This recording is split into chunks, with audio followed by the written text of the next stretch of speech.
O meu nome é Ana Carla Bibiano, eu sou doutoranda do Departamento de Informática, sobre a orientação do professor Alessandro Garcia, né? Faço parte do grupo de pesquisa do Opus, assim como o professor Alessandro e o Vinícius. Tanto no contexto da minha tese de doutorado, quanto no contexto daqui do projeto, nós estamos investigando sobre os fatores socioemocionais dos desenvolvedores, né? E como isso pode afetar na qualidade do software. Como as apresentações anteriores do grupo já mencionaram, né, a do Daniel Coutinho, do professor Alessandro, Juliana e Vinícius, há uma certa preocupação, né, com essas questões do perfil, da caracterização do desenvolvedor, né, de como formar equipes de acordo com o perfil do desenvolvedor e também investigar, né, sobre como que as emoções do desenvolvedor pode estar influenciando na questão do desenvolvimento de software. Então, nessa apresentação que eu vou mostrar agora, como isso pode ser investigado de uma melhor forma no contexto de uma atividade de qualidade de software, de implementação para melhorar a qualidade de software. Então, como nós sabemos, né, o mundo está cada vez mais globalizado, a modernização, né, está crescendo cada vez mais de implementação de sistemas de software, né, e a cobrança por sistemas modernos, né, com novas tecnologias, é cada vez maior, e os prazos são curtos, né, então o desenvolvedor ele sente certa pressão, né, para entregar um software cada vez mais atualizado, mas também, por outro lado, com a qualidade do software cada vez melhor. Então, o desenvolvedor, a desenvolvedora sempre tem vive numa constante pressão, né, estresse, ansiedade, para que possa entregar um software cada vez melhor. E aqui no processo de desenvolvimento de software, nós temos as seguintes atividades que podem ser consideradas das principais, né? Que é a análise dos requisitos, implementação e testes, e aí vira um ciclo com a manutenção do software, que você sempre precisa estar mantendo o software. E nessas três tarefas aí, a gente tem a pessoa do desenvolvedor, né? Que está sempre integrada de uma certa forma.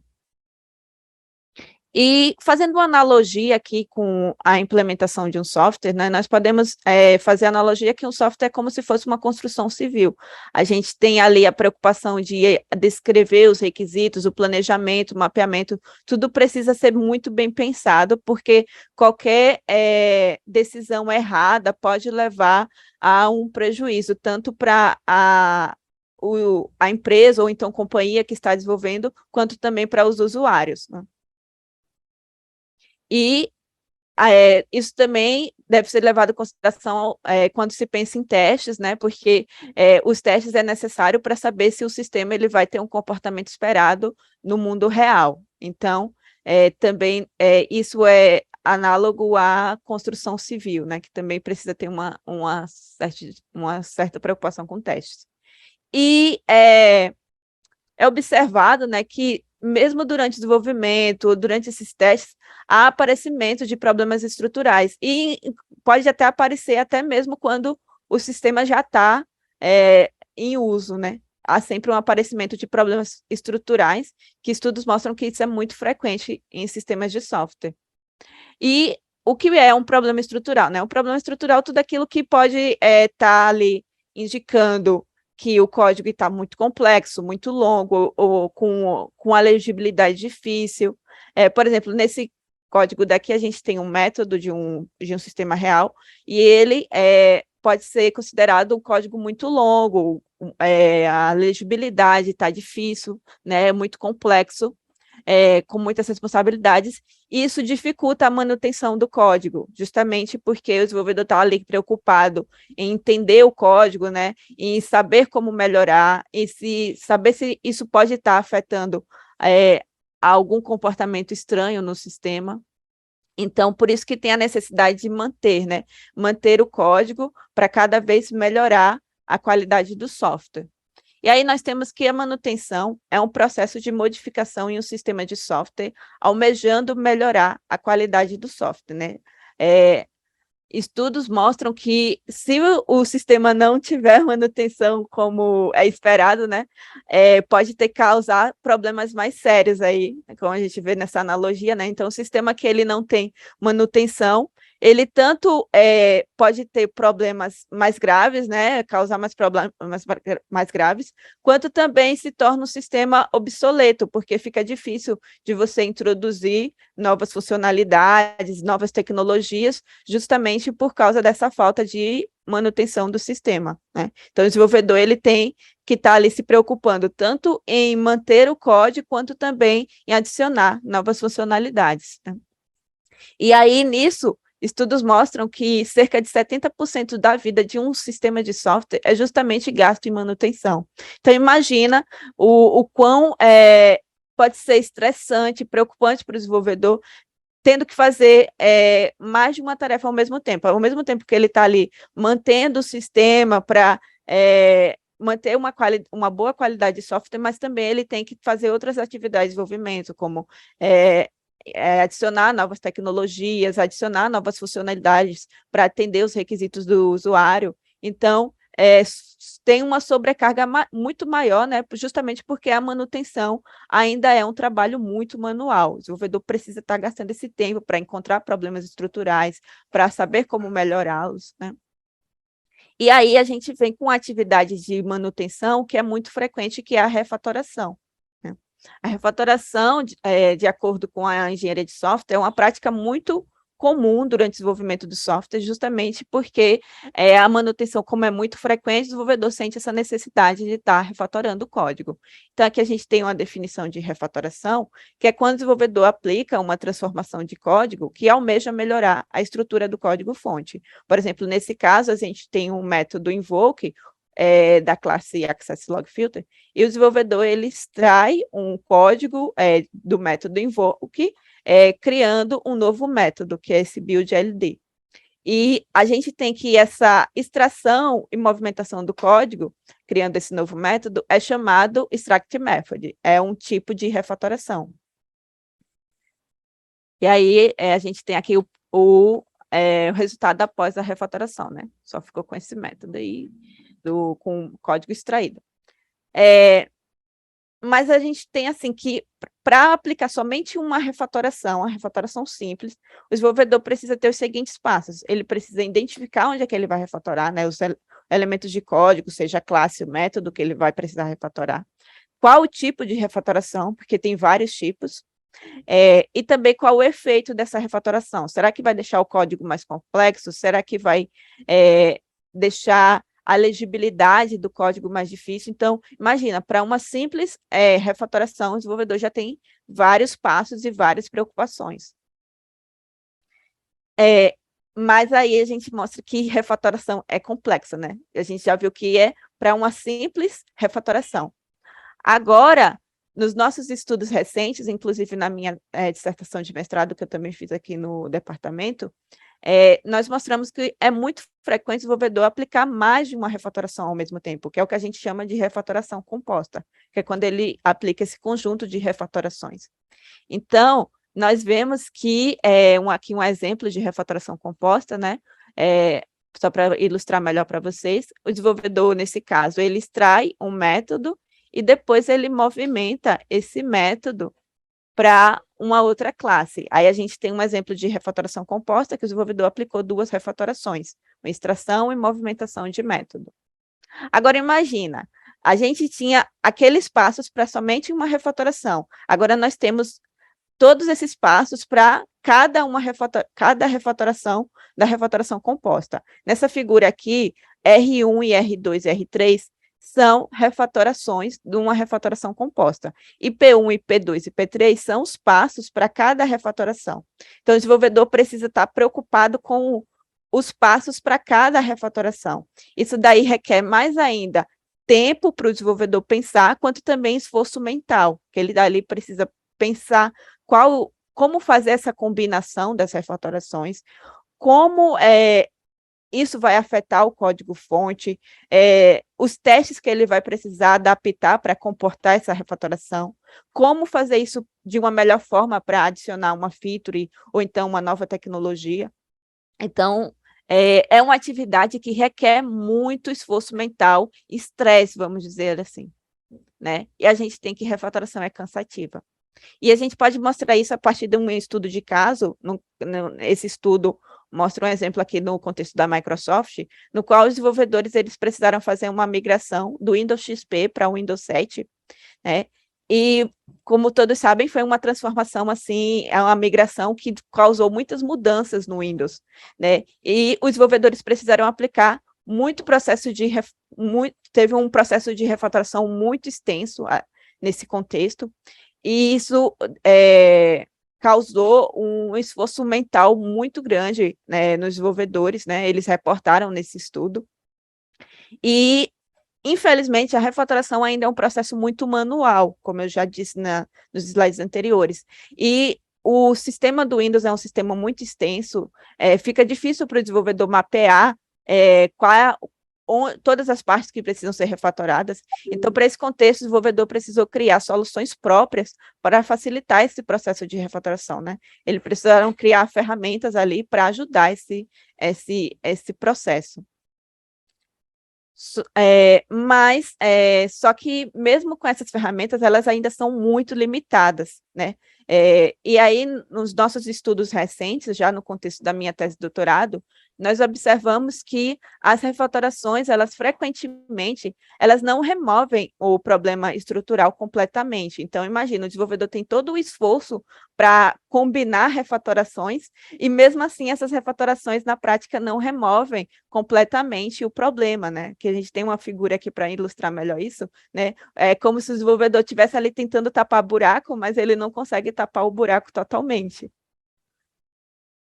E aqui a gente tem um exemplo de refatoração incompleta, né, que é justamente quando ele não remove esse problema totalmente. Aqui, nesse caso desse método, ele é longo e ele é complexo, e o desenvolvedor aplica uma refatoração e ele só consegue diminuir o tamanho do método, a complexidade do método ali ainda continua para aquele método que foi extraído. Então, o problema ainda está ali, né?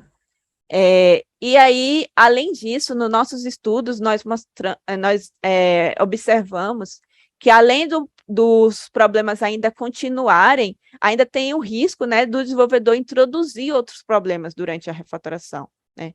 Justamente porque muitas vezes essas refatorações não foram aplicadas corretamente, e aí causa esses efeitos colaterais, né, que é essa introdução de problemas, ou essa propagação de problemas que já existem, né?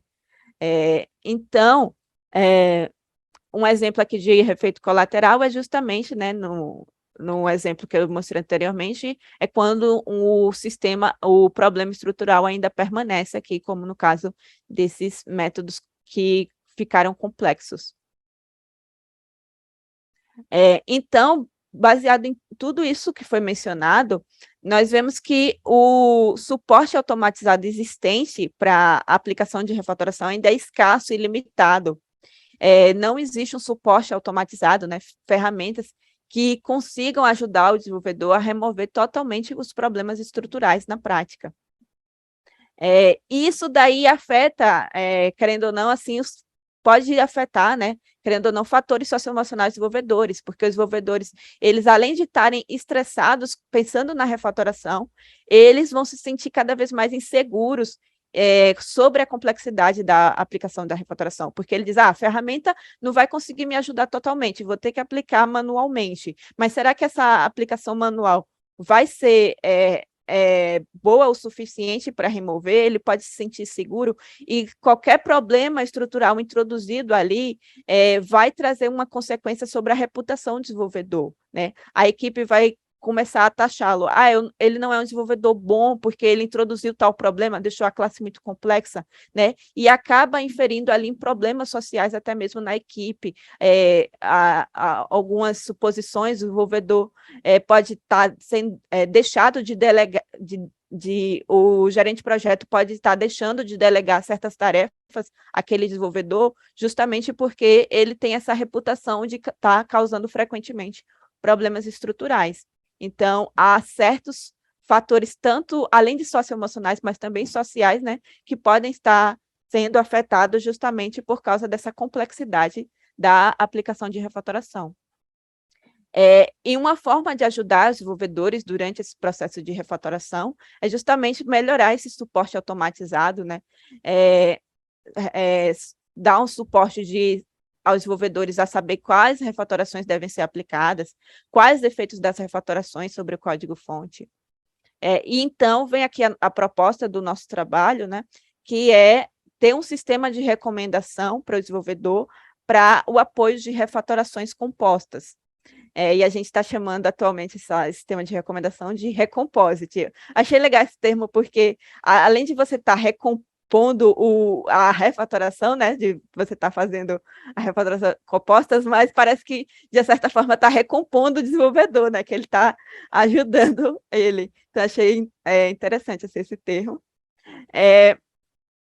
E aí a ideia é que o nosso sistema de recomendação ele seja um sistema diferenciado, porque ele vai ser baseado no perfil do desenvolvedor, vai ser uma recomendação personalizada de acordo com aquele perfil do desenvolvedor. Nós estamos observando aqui nos nossos dados que, por exemplo, quando o desenvolvedor é júnior, ele tem certa necessidade diferente de um desenvolvedor sênior. E aí a recomendação para um desenvolvedor júnior, ela tende a ser diferente de um desenvolvedor sênior. Então, a ideia é que o sistema de recomendação ele forneça essa recomendação baseada naquele perfil do desenvolvedor que está refatorando naquele momento. E aí, para isso, a gente vai precisar de algumas informações do desenvolvedor para fazer esse mapeamento, né? A nossa ideia inicial é que o desenvolvedor faça um login na ferramenta, né, usando o e-mail que ele faz commit, porque a partir desse e-mail a gente consegue minerar na nossa base de dados como que o desenvolvedor faz esse código-fonte, né? Como é que ele comita, qual a qualidade desse código-fonte que o desenvolvedor faz, justamente para inferir essas informações, se é um desenvolvedor que é júnior e ele introduz problemas estruturais, e aí como é que, baseado no código dele, como é que eu posso recomendar, baseado em outras bases de dados, né? Como é que eu posso recomendar a melhor refatoração possível para aquele desenvolvedor. E aí, depois que a gente faz esse mapeamento do perfil do desenvolvedor, a gente vai começar a recomendar a partir do momento que ele começa a aplicar uma refatoração. Então, a partir do momento que nós detectamos que o desenvolvedor está refatorando um código problemático, nós vamos começar a analisar na nossa base de dados qual a melhor refatoração composta para ele remover totalmente aquele problema estrutural. E aí nós teremos alguns otimizadores para recomendar essa refatoração composta, né? Dado que essa refatoração composta ela tem que tentar remover o máximo possível de problemas estruturais, né? Não pode envolver muitos elementos de código, porque senão o desenvolvedor não vai aceitar modificar muitos elementos de código, e também tem que ter o mínimo possível de números de refatorações, porque senão o desenvolvedor vai ter muita dificuldade de refatorar. Então, são alguns parâmetros que nós estamos pensando para otimizar a nossa recomendação. Esse sistema de recomendação assim, já foi iniciado por um outro aluno de doutorado, né, que já terminou o doutorado, e a ideia é que eu estenda esse sistema de recomendação. E depois da recomendação, nós temos aí a ideia do desenvolvedor dar algum feedback sobre essa recomendação. Atualmente, a gente está pensando nessas figurinhas, mas a gente pode melhorar futuramente, né? Que o desenvolvedor vai colocar alguma reação sobre aquela recomendação, justamente que é para começar a coletar essas informações sobre as emoções do desenvolvedor, né? Será que ele ficou mais estressado? Ou será que ele ficou feliz após a refatoração? E ele pode também escrever alguma opinião. Não gostei por causa disso, dificultou a introdução de testes, a equipe reclamou comigo, alguma coisa nesse sentido, porque a partir disso nós podemos adicionar processos de linguagem natural para a gente processamento de linguagem natural para a gente começar a melhorar nossas recomendações, né? Mas para tudo isso, a gente precisa primeiro entender melhor a refatoração de código na prática, né?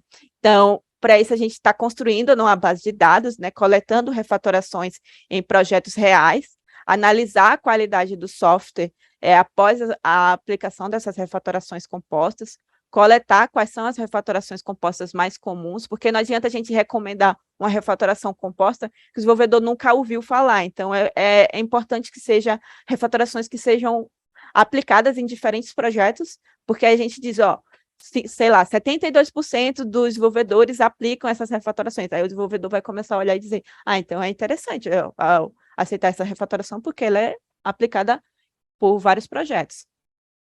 Então, também nós vamos olhar quais são as refatorações compostas que removem e não removem completamente problemas estruturais, justamente para começar a separar o joio do trigo, né, vamos dizer assim, e também avaliar quais são os fatores socioemocionais que podem ter relação justamente com essa aplicação de refatorações compostas, e entender se esses fatores socioemocionais podem estar relacionados com as refatorações compostas. E aí nós estamos construindo a base de dados, né? Atualmente a gente está selecionando alguns projetos open source, mas também nós já temos alguns projetos closed source para introduzir. São 41 projetos open source, mas nessa semana nós já vamos também analisar 2 projetos closed source, então ao todo são 43. Estamos detectando as refatorações desses projetos, coletando refatorações compostas, detectando os problemas estruturais, e aí o próximo passo seria justamente ver essa coleta dos fatores socioemocionais dos desenvolvedores e ver se tem alguma relação. Será que quando o desenvolvedor aplicou uma refatoração que foi composta, completa, que removeu o problema totalmente, será que houve alguma mensagem de commit ali que indica que o desenvolvedor está feliz, ou que está, sei lá, passando por algum problema, que causou algum problema estrutural? Enfim, algumas suposições que nós temos, né, para ajudar nessas coletas futuras. Né? E algumas conclusões aqui, nós temos assim algumas suposições que fatores socioemocionais podem estar sendo afetados durante a aplicação de refatoração, justamente porque refatoração é uma tarefa complexa, né? E, além disso, a qualidade do software pode estar sendo afetada devido a esses fatores socioemocionais, porque se o desenvolvedor está estressado, ansioso, ele não consegue pensar numa solução boa o suficiente e acaba degradando a qualidade do software. Também, a partir disso, nós temos que os desenvolvedores precisam de suporte automatizado para ajudá-los durante a aplicação de refatoração, né? E baseado nisso, nós estamos propondo o sistema de recomendação personalizado para apoiar desenvolvedores na aplicação de refatoração. Então, é isso, pessoal. Muito obrigada desde já.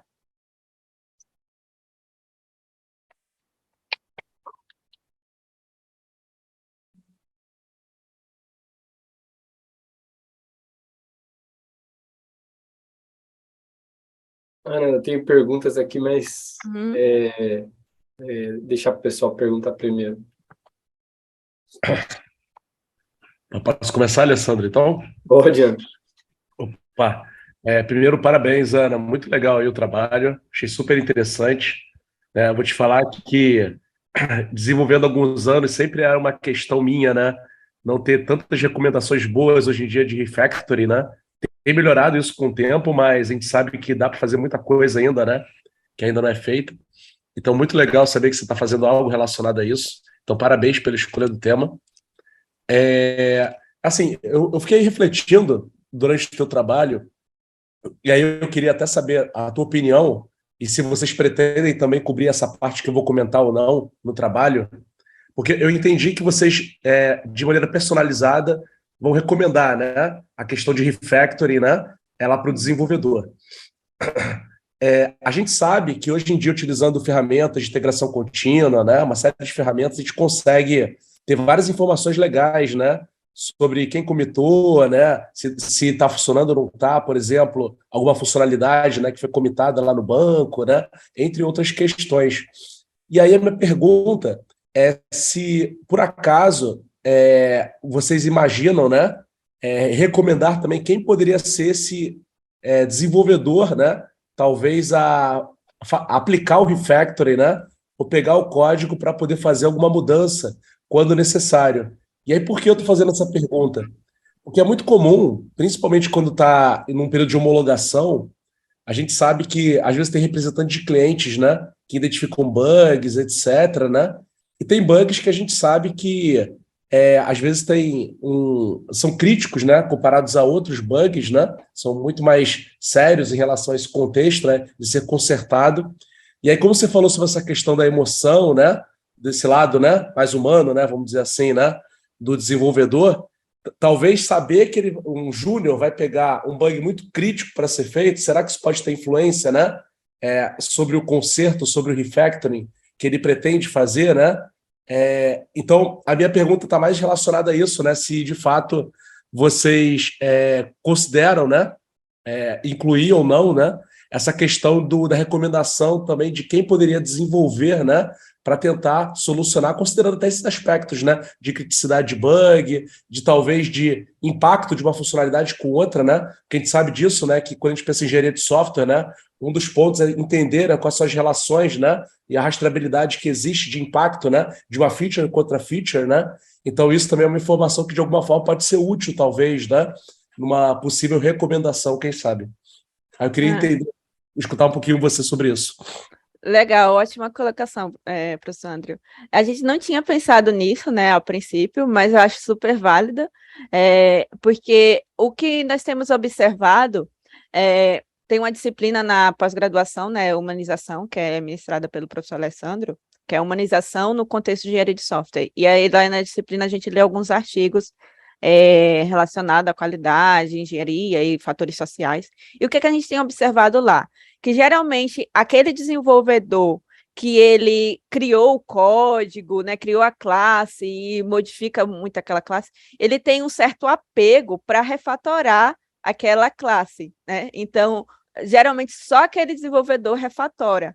Então, mas será que aquela pessoa é realmente a mais adequada, né? Será que só porque ela criou, ela é a mais adequada para refatorar aquele código? Então, seria interessante mesmo a gente fazer essa busca, né, de acordo com as skills do desenvolvedor e também outros fatores socioemocionais. A gente sabe que para refatorar, às vezes, você precisa ter um sangue frio, né, para conseguir organizar, ser uma pessoa objetiva, para conseguir organizar as tarefas passo a passo, né? E aí a gente pode ter a mineração, né, desses fatores sociais, socioemocionais, para sugerir para o gerente de projeto, ó, aquele código está muito complexo, está muito difícil de refatorar, então talvez seria melhor fulano ou ciclano refatorar. Acho que seria muito bom isso. Não, isso é muito legal que você está comentando, Ana, né?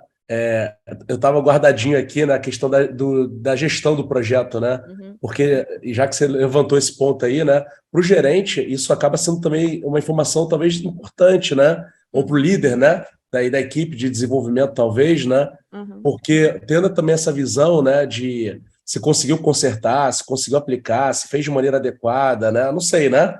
Eu acho que isso pode, de alguma maneira, ter algum tipo de dado aí interessante que possa até ajudar, né? Porque a gente sabe que nem tudo, né, a gente vai conseguir automatizar, né? Mas aí, de repente, parte, né? O líder, né, ou alguém aí que está à frente da equipe, né, poderia interceder, dependendo da situação, para poder ajudar. Mas tendo esses dados, tendo essas informações, isso de alguma forma pode ajudar, né, no processo de refactoring e evolução do projeto. Então, acho bem legal, sim, tá? Muito legal. Muito obrigada, professor André.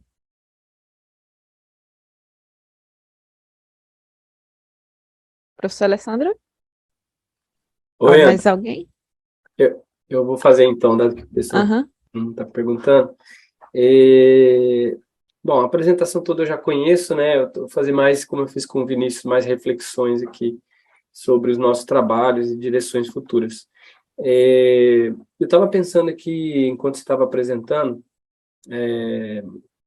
aliás, ficou muito boa a apresentação. Acho que se o engenheiro civil tivesse na plateia, acho que ele conseguiria entender. Então, eu acho que é muito legal. Assim, se você apresentar não só no nosso grupo, mas também numa plenária, né, de resultados do projeto, acho que a forma que você escolheu apresentar o tema, acho que foi bem didática, assim, e eu acho que a gente pode aperfeiçoar, claro, melhorar, mas eu gostei bastante, né?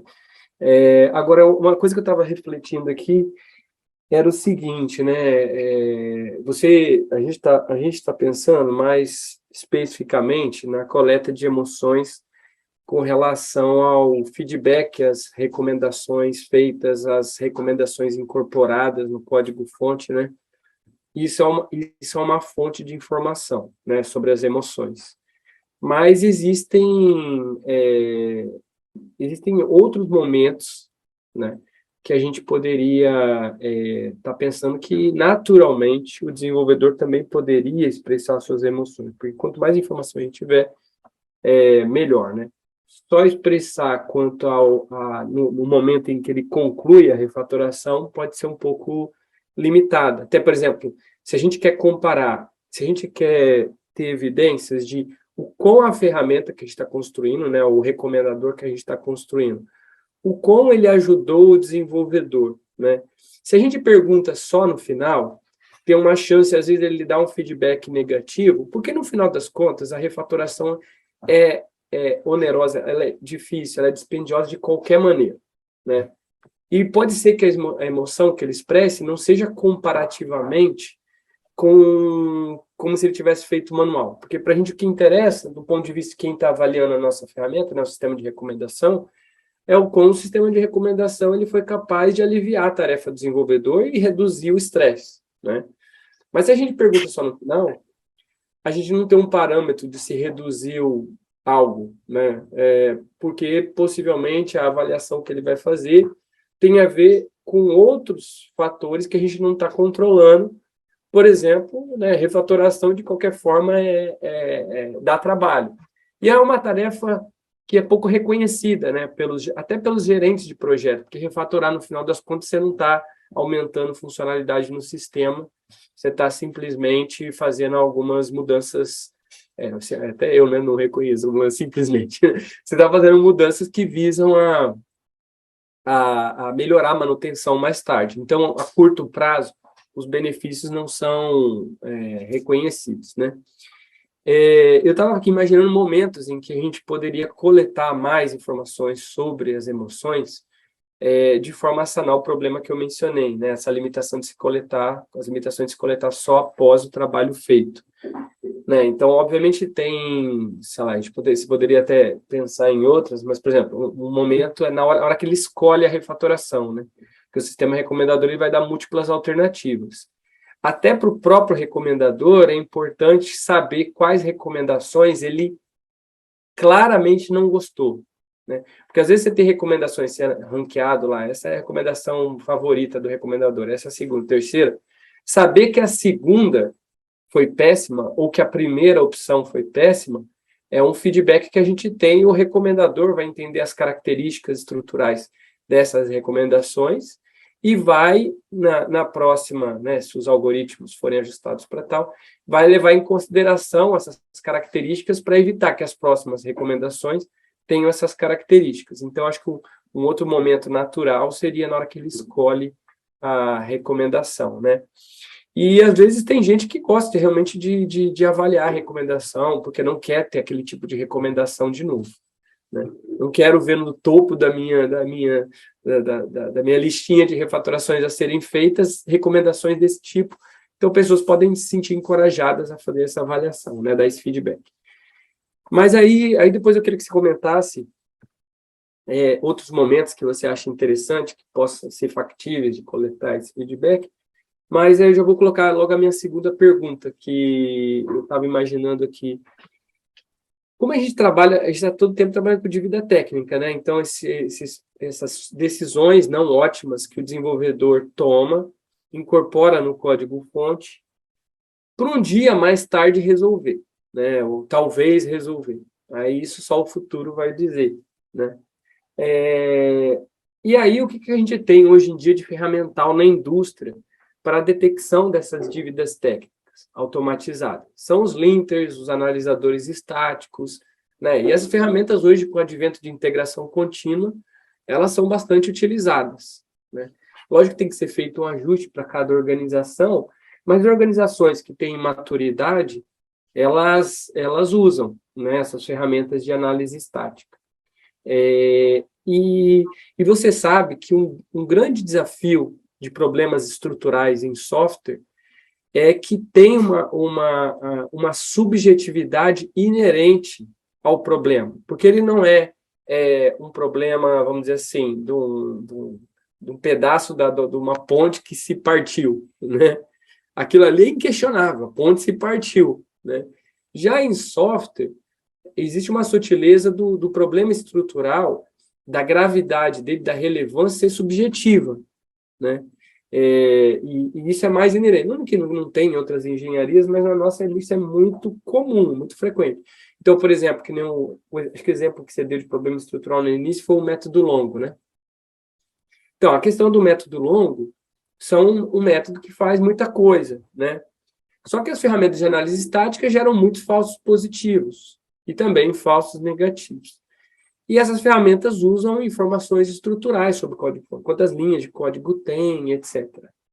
Só que se ele está fazendo muita coisa ou não, é algo subjetivo, que entra vários fatores, vários elementos aí para alguém classificar como, de fato, um método longo problemático, né?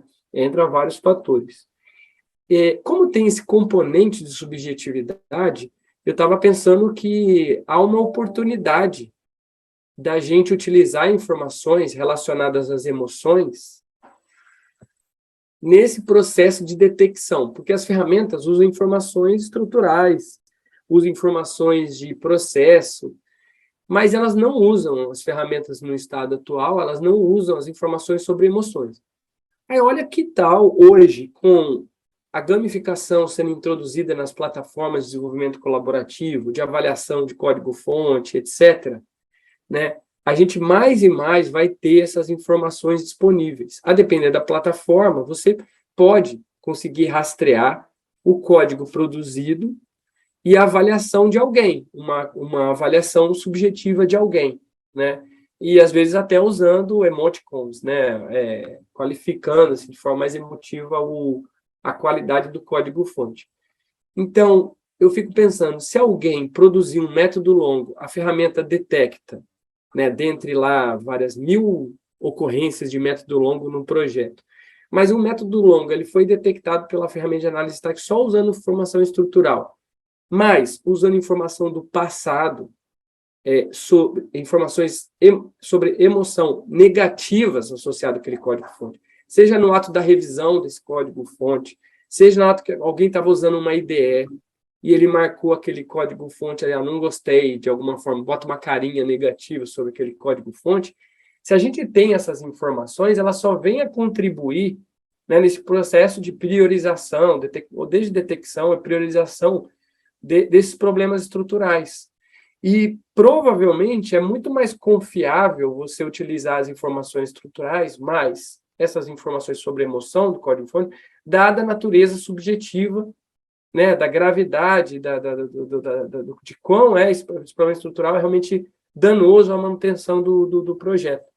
Então, eu vejo assim, poucos trabalhos usando isso de forma convincente, né, usando esses dados de forma convincente. Então, eu acho que é uma oportunidade que a gente possa vir a explorar, e eu queria ver o que você pensa a respeito disso.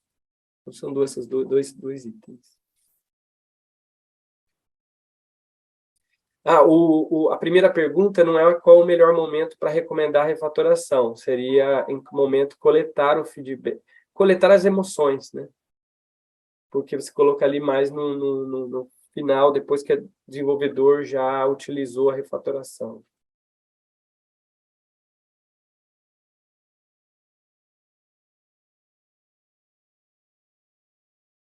Então, obrigada, professor. Como sempre, o senhor faz comentários assim que faz a gente pensar fora da caixa, né? Então, sobre esses possíveis momentos, eu estava pensando aqui, talvez, no momento que ele for fazer testes. Porque, como a gente tem visto aqui nos estudos que a gente está fazendo agora, né? A refatoração, os testes, eles meio que ajudam o desenvolvedor a ver se o comportamento foi modificado ou não após aquela refatoração. Então, se ele está fazendo um teste ali daquele código que foi refatorado recentemente, talvez fica melhor para ele dar um feedback assim mais confiável. Se aquela refatoração foi muito difícil para ele criar aquele teste, se ele precisou fazer outras modificações para comportar aquele teste, né? Então, acho que talvez seja um outro momento, né, que ele possa dar um feedback sobre aquela recomendação. E sobre a questão da integração contínua, gamificação, acho muito legal a gente usar esses dados, né? Eu entendi que seria, no caso, como que a gente poderia usar esses dados, né? Nesse contexto de integração contínua e gamificação para enriquecer nossas recomendações. Entendi bem? Não deu para acompanhar todo o Por raciocínio. exemplo, vamos pegar um cenário Uhum. assim, no Gert, né? Todo mundo pode ir lá e expressar de alguma forma a qualidade, o que pensa, ou mesmo o que sente, não, o que sente, né? Sobre aquele código produzido, sobre aquela contribuição produzida. Então, por exemplo, você pode ter 5 pessoas falando que um método que alguém produziu, né? O cara fez lá, a contribuição dele é 2, 3 métodos, né? Alguém vai lá e dá na escala de emoções, dá impressões péssimas sobre aquela qualidade do código-fonte. Uhum. Mas ainda assim, vamos supor, o desenvolvedor faz um merge. Isso aqui eu estou colocando um cenário mais crítico, né? O desenvolvedor faz um merge porque tem que implementar aqueles métodos, ninguém tem uma solução melhor, e depois a gente melhora isso, que é o que realmente acontece, né? Tipo assim, na prática. Você não tem tempo, vai o que a gente tem, né? Mais tardiamente, lá na frente, essa informação está ali guardada. Olha, teve um código que ele foi mergeado na Master Branch, ele está lá, parte do programa, parte do projeto, e lá na frente você está fazendo a revisão do código-fonte, está fazendo lá, usando detecção de análise estática, você vai comitar um código-fonte, você fez alguma mudança naqueles métodos que teve-se impressão negativa no passado, e aí recebe o warnings. Só que você recebe warnings, né? Nas ferramentas de análise estática, elas geram muitos warnings, né? Muitos candidatos de métodos longos. Só que aquele código ali, se a gente tem essas informações, ele tem um diferencial que o desenvolvedor já disse explicitamente. Há uma indicação, há uma possível impressão de que realmente aquele método é longo, que a gente deixou para resolver mais tarde, né? Então, o que eu queria dizer é que esse é um exemplo, né? Ali no trabalho colaborativo, pessoas que olham o código-fonte e deixam a sua impressão, a sua emoção sobre o que sente quando lendo aquele código-fonte. Mas pode ter outros usos, né? Outros cenários, outras ferramentas que a gente já tem, que podem facilmente, os dados, eles podem ser usados nesse processo para avaliar, incorporando um componente mais subjetivo na avaliação que é subjetivo. Porque, mesmo que os desenvolvedores usam os linters, eles descartam os warnings, né? Eles de fato escolhem, vão lá, refatoram, ou eles reconhecem, mas deixam para mais tarde. Então, ele pode até reconhecer um warning, agradecer, mas fica para mais tarde, é uma carinha positiva. Então, eu acho que mais e mais, dado que esses componentes de gamificação têm sido introduzidos, lógico que não de forma intensa, né? Mas eu acho que aos poucos, na medida que eles vão sendo cada vez mais integrados nas IDEs, nas plataformas de desenvolvimento colaborativo, vão ter mais elementos para a gente utilizar para essas avaliações que são subjetivas, né? É isso que eu...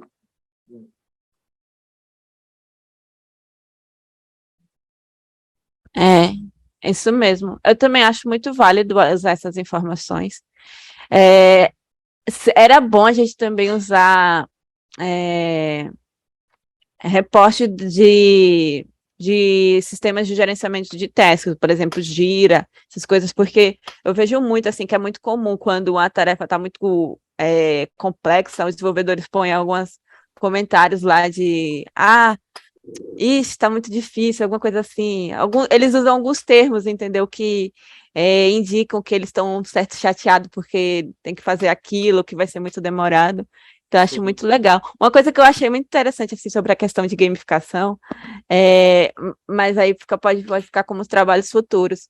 Talvez a gente tenha uma ferramenta, né, do qual a pessoa que faz um código de boa qualidade vai ganhando pontos, né? E aí meio que fica um game ali de a pessoa sempre está querendo produzir um código de boa qualidade e está ganhando pontos ali. Então, isso daí acho que seria legal, mas isso daí é para trabalhos futuros, né? Sim, sim. Tem vários detalhes a ser pensados, Uhum. por exemplo, a opinião do desenvolvedor mais, o desenvolvedor core, né? Vamos pensar no desenvolvedor core. A a opinião dele pesa muito mais do que outros revisores menos experientes, não, que está ali contribuindo de forma periférica no projeto, né? Sim, sim. Tem isso também. Às vezes o desenvolvedor se sente um pouco retraído de expor, né, que aquele código tá muito complexo para refatorar, porque ele pode pensar que o gerente de projeto tem alguma opinião que ele é incapaz de fazer aquilo. Então, tem várias coisas aí que ainda ficam omissas. Sim.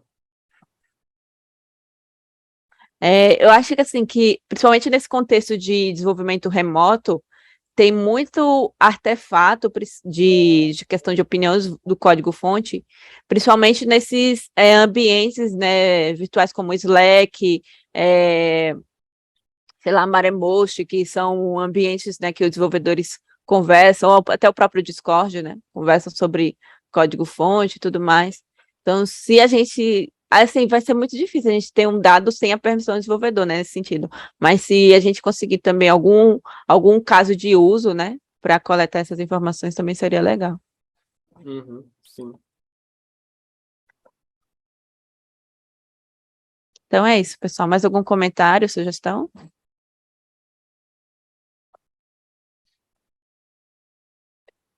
Só fazer um Vinícius? comentário. Eu Tá lembrei bem. agora, a gente não falou, eu até comentei, acho que foi com o André outro dia, não sei se foi com o André, mas o tema da apresentação do Vinícius, que veio antes da Ana, né? Ele teve uma inspiração iniciando de uma apresentação de beacons Sim, foi. de um dos alunos aí, que está presente, não me lembro o nome dele agora, né? Eu lembro que Juliana, Coutinho e o próprio Vinícius saíram da reunião, acho que no almoço, na parte da tarde a gente estava tendo um workshop naquela semana, e já tiveram ideias e correram atrás. Então, eu acho que é legal desses seminários, né, dada a heterogeneidade do tema. Às vezes a gente fez uma apresentação, só que as pessoas estão trabalhando em temas tão diferentes, mas eu quis mencionar isso porque mostra como às vezes assistir uma apresentação que não tem nada a ver com o seu trabalho não pode ter um impacto grande aí no seu trabalho, né? E aí eu lembro disso. O André fez um comentário explícito sobre bico, aí eu falei, vou mencionar isso. Quem apresentou foi o Caio, Alessandra. Acho que o Caio está por aí, né, Vinícius? Se não me engano, né? Tá aqui do lado dele. Legal, legal. Mas acho que a ideia é essa, né, gente? Acho que é ter um espaço aí para a gente poder, de alguma forma, contribuir de alguma forma, né? E dar visibilidade do que está sendo feito, né? Eu acho que isso sempre ajuda aí, de alguma forma, né, na evolução dos trabalhos. Mas, pessoal, parabéns aí pelas apresentações, achei bem legal.